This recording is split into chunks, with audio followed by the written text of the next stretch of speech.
అంబేద్కర్ కోనసీమ జిల్లా ఇరుసుమండలో బ్లోఅవుట్ తర్వాత ప్రాణాలు అరచేతిలో పెట్టుకుని వచ్చిన వారికి పునరావాస కేంద్రాల్లో దాతలు ఆహారం పంపిణీ చేస్తున్నారు. సుమారు 500కు పైగా బాధితులు రాగా గ్రామ సర్పంచ్ సహా ఇతరుల ఆర్థిక సాయంతో వారికి అన్న సదుపాయాలు కల్పించారు.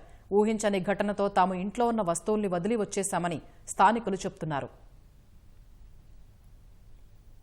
తో ఉన్నారు వాళ్ళందరినీ తీసుకొచ్చి ఇక్కడ మేము పునరావాస కేంద్రాన్ని ఏర్పాటు చేసి మరి వాళ్ళకి కావలసినటువంటి సదుపాయాలన్నీ నిన్నటి నుంచి మేము నిరవిరామంగా చూడటం జరుగుతుంది.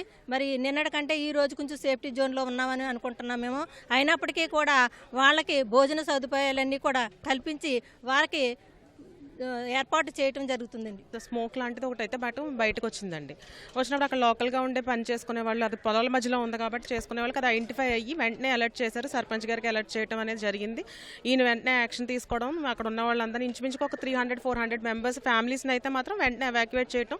మనకి లక్కవరం కళ్యాణ మండపంలో ఒకటి, ఇక్కడ నెక్స్ట్ గొబ్బలపాలెంలో 2 మనం రిహాబ్ ప్లేసెస్లో అయితే వాళ్ళు సేఫ్ ప్లేస్లోకి అయితే మార్చామండి.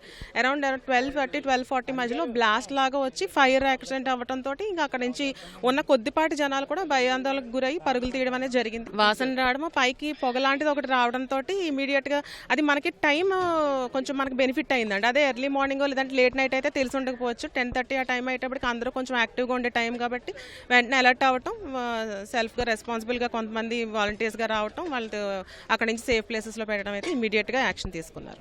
పూర్తిగా ఏరియా అంతా కూడా పొగ మంచులాగా ఆవరించేసి పూర్తిగా మొత్తం గ్రామాల వైపు వెళ్ళిపోతుంటే పెద్ద పెద్ద శబ్దాలు వచ్చాయి.